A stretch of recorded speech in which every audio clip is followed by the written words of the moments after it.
Isang silly eating contest ang idinao sa Legazpi City, Albay ang mga tradisyonal na Bicolano specialties, tinadtad na siling labuyo at kabilang po sa mga nakipagpasiklaban sa paglantak sa mga ito, mga dayuhan. Balitang hatid ni GMA News stringer Michael Haushan.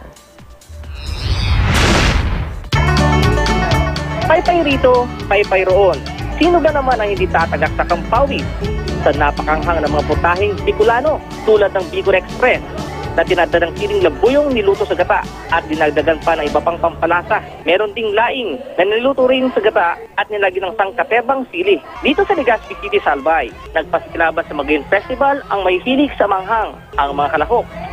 Patibayan ng dila at sikmura ng kanilang lantakan ang dalawang mangkok na mas pinanghang na Bicol Express at laing. Dahil hot na hot, nahirapan sila sa pagmuya at pag-ubos. Ang iba, halos maluha pa. Marangon, hindi mo kaya? Hindi kaya? Pero at least try mo. At least, try. Okay. Try and try. Si Marang! Bako! Ha?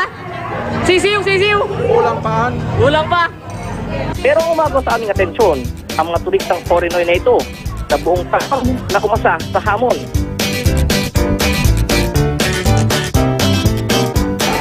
Very spicy.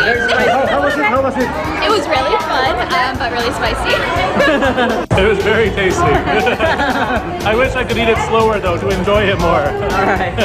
Pero sa huli, ang itinanghal pa rin sili King and Queen, mga dugong Bicolanong tatak uragon na hindi raw umaatras sa kahit anong hamon.